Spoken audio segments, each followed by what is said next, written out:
Are you able to you want to just pick up where you were? Yeah, basically. All right, tell me, say what. Yeah, think of a Latino here now. Yeah. Think of the millions of Latinos who are being forced to be invisible in this country. And then when you get recognized, it's great when in your own country they say you exist, you're part of this country. That's what it means. Mm. So you've been in this industry for many decades now. How have you seen significant changes in television news journalism and also specifically in Spanish news? In general, I think that 24-hour news changed the dynamic to begin with, and then social media also is changing the dynamic.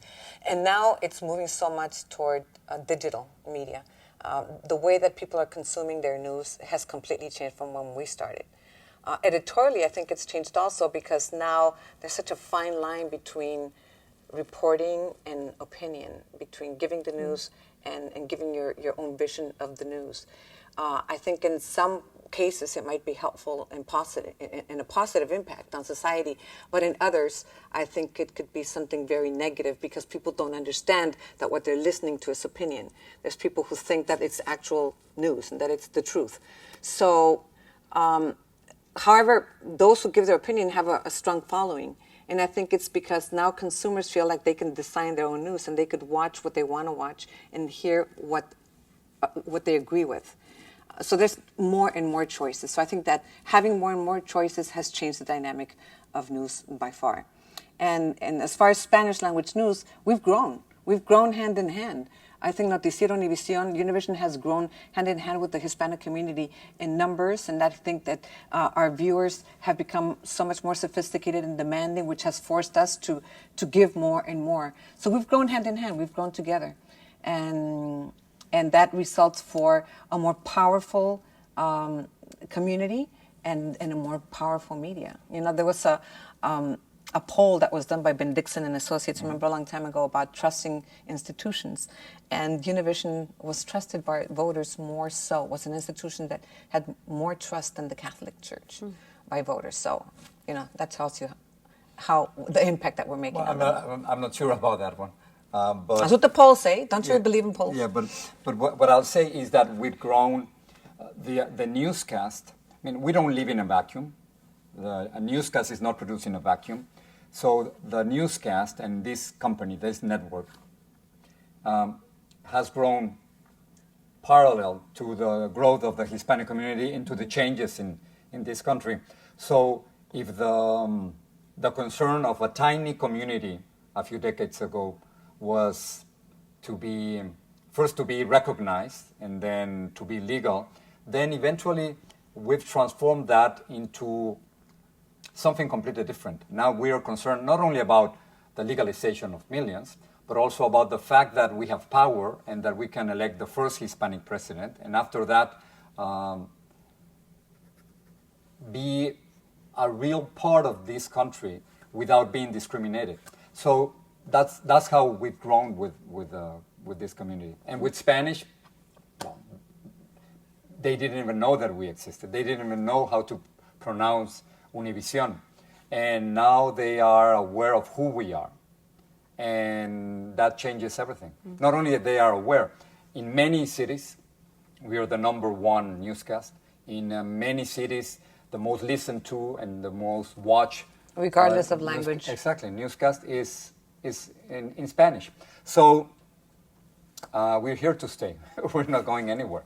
And it has been a great ride. Along those lines, you mentioned other anchor pairings that didn't work out. What is the key here? What do you attribute the success of the longevity of your joint partnership? I wish that we could write it on a little paper and then put it in a box and then see what he says and see what I say. I mean, I think it's respect. Mm-hmm. Respecting each other's position, each other's opinion, even if we don't agree, because there's a lot of things that we don't agree on. But we have more things that we do agree on than those that we don't. For example, we care a lot about our audience. We both are very aware of the huge responsibility that we have when we're sitting on that set and we have that camera in front of us. So those are things that I think help. when we respect our space, when we respect our positions, when we trust each other. And you know, it's like a long marriage. It's been a 30-something marriage, and once in a while we've needed a little marriage therapy. But but we're still. I don't think we're ready for divorce yet. Do you think? No, Not no, yet. we still have time. But we still. But you know, I think the truth is that she doesn't need me there, and that she can do it alone, and that trust that I have that she can do it alone, and that she doesn't need me, and that she doesn't need anybody there. You know when you're working with a solid journalist who can handle any situation. So that's the kind of trust that I have. And Likewise. and it works. It works. It's and I know it sounds maybe silly, but that first meeting that we had really worked. That was an agreement that in which you agree that everything's going to be divided, and you're going to try to make it equal. Then there's nothing else to fight. It was one of those agreements that really worked. Yeah. Communication is key, right? Exactly. To any marriage, so. Maria Elena, what is your favorite Jorge story? Oh my God, I don't know. There's so many things that have happened with Jorge. I'm not sure. You know, I've seen him grow, and you know, I know that he has become bigger than life. No. Bigger than Time Magazine. He's one of the 100 most influential, and pretty soon he'll be on top 10 list of most influential people in the world. But he's earned it and worked for it every step of the way. I remember we used to share an office a long time ago. And now I have my own office thanks to him, because he wanted his own office, and my contract says that I have to get whatever he gets in his office. So thank you, because now we have our own office. But I remember he would start writing columns, and he would send the column and call an editor in different countries in Latin America and here in the U.S., and he would offer it for free and then a few months later, he'd call them and say, I know that you've been publishing my column, and if you like it, I was wondering if, you know, you can pay me any amount that you want, whenever you want. So he did it step by step, very methodically. So that has impressed me, because it didn't just happen overnight. He's been working for this for many, many, many, many years. And I think one of the things that also impresses me about him is that he is one of the few men that I know that can actually multitask, because that's a woman's trait, you know. Men usually can't do two things at the same time. They can't walk and chew gum at the same time, but Jorge can do several things at the same time. And so he's like a Superman. He's like a superhero, because he can do so much. So I'm very proud to see just how much he has grown, and I'm, you know, literally a witness. I've probably seen that more than most of his girlfriends, because they haven't been with him as long as I have, that he has worked for each and every accolade that he gets, for sure. So I guess I have to answer the same, right? Yes, you say do. something nice. No, you can say whatever you want. I've been impressed with, first as a journalist, of many of the stories that she covered.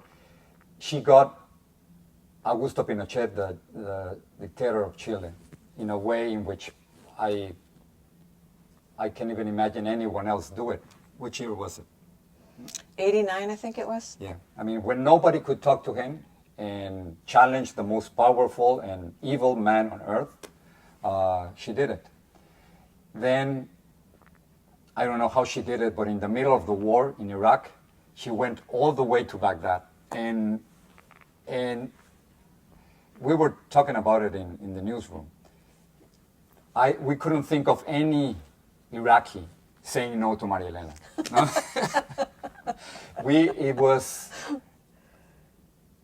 It was incredibly difficult and dangerous. I know that she was thinking about her daughters when she has accepted that. She didn't have to accept it, but she took it. And she went all the way to Baghdad when it was the most dangerous. And so that impresses anyone, those two things. But then, on the personal note, she wrote a book about her father. And she thought it was going to be, I don't know, she thought it was going to be easy. But it was probably one of the most difficult inner journeys that she has taken. And I think every word was difficult, was painful, was a secret coming out. And that's that's what I remember most about a story that she fought with for a long time. And finally, the idea of a superwoman, that she thinks that she can do everything, and if she can't, she doesn't let anybody knows that because she's a mother and a journalist, and she travels and she has friends all over the place. So if you want to think of someone who can do everything, he's right here. Just a few more questions. We touched on this before with advice you were given, but what advice would you both give to someone just starting out today in the field of journalism? Well, you got to be passionate about what you do, because you're either passionate about news or you're crazy if you're going to be in this business, because it's not an easy business. It's not a glamour business like many people think. And things have changed so much that nowadays you have to be a multimedia journalist. You have to focus on every technology possible. And there are new and different challenges out there, and new mediums that are very interesting. I mean, I highly recommend it if you really like it, because it's very interesting. And, one thing that I've learned is that in this career, you just don't kind of float through life effortlessly. You actually work to make an impact in society. And you work, and the work that we do as journalists makes a difference in people's lives. So the level of satisfaction that you get is, I think, second to none in professions except saving lives, maybe. I think that would be the only other one. Well, I think the advice would be, this is the most marvelous work and profession in the world, because the world is your newsroom. And I can think of any other profession in the world in which you can say that. But if you're going to become a journalist, you can't go to bed or go on vacation and stop being a journalist. If you can do that, you better quit now. I think the greatest examples of journalism that I've seen is when journalists become rebels and change things, and that would be the advice. If you get into it, get ready, because it's going to be tough, but it's going to be incredibly rewarding.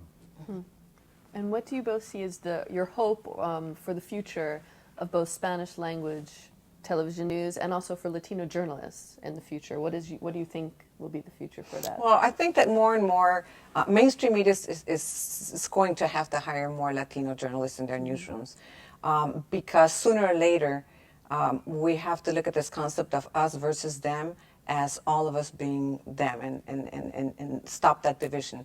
And one day maybe we'll stop calling it mainstream media, because we will be part of mainstream also.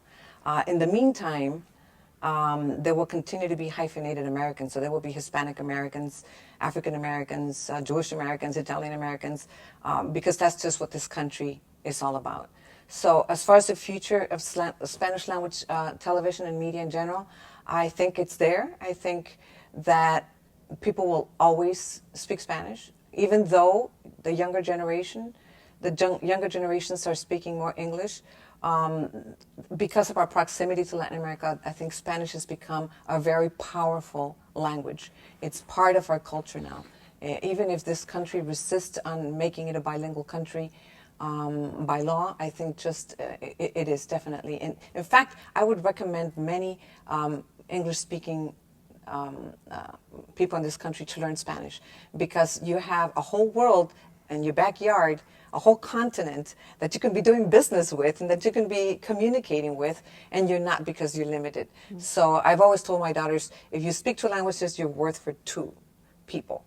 So I think that the language is going to continue to it's here to stay. It's going to continue to thrive, and there's going to continue to be a future in Spanish language media. Maybe one day we'll be bilingual, and maybe one day I'll be able to speak Spanish on the air. I would love that.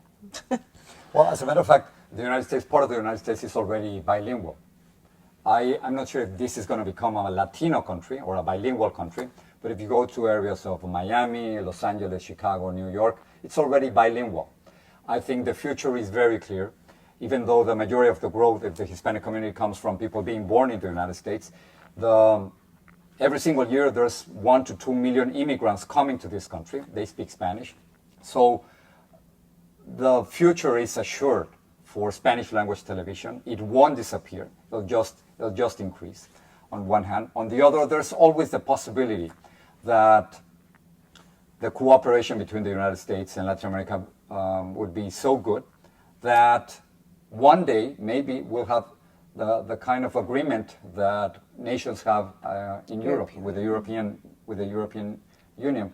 And finally, I still remember the words of Cesar Chavez. Once he said that I've seen the future and the future is ours. I'm very optimistic about the future in this country because I see that the future that he was talking about, it's happening right now.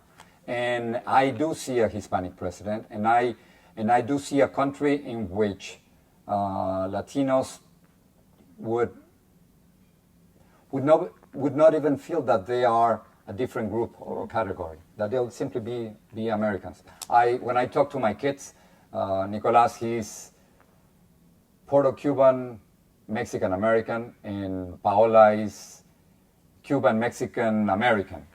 And when you ask them how do they feel, they say, I'm an American. What do you mean?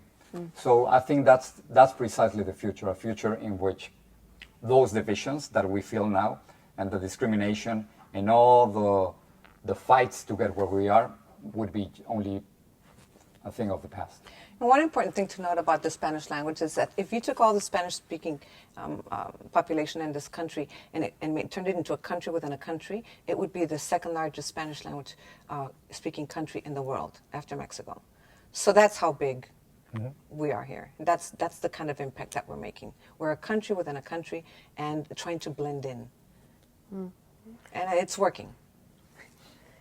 Lastly, for you both personally, what are your dream projects or what goals do you have that you've set for yourself that you hope to accomplish professionally in the next, say, 5-10 years? That's kind of hard to say because there's always something coming up and and we're always looking for room to grow. I think conquering the new technologies is probably one of those things. But, continue to communicate with our community. I think, like I've said in the past, one of the most important things to me has always been, to continue to empower Latinos. Maybe now we need to focus a little bit more into specific groups, and I would like to focus a little bit more on Latinas because I see that women, especially Latina women, are thriving in this country, and they are becoming the most important demographic as voters, as consumers, as decision makers.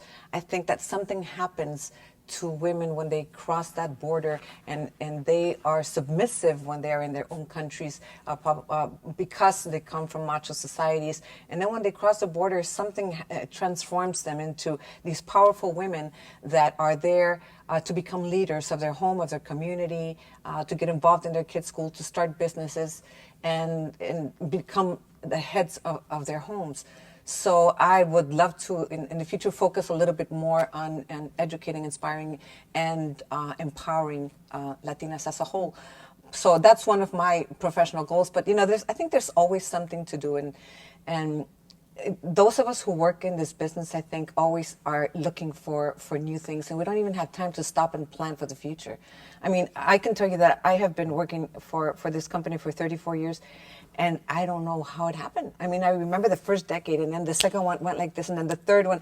I can't imagine how this went by so fast because there's so much to do that you don't have time to stop and think and plan because you have to do what you have to do.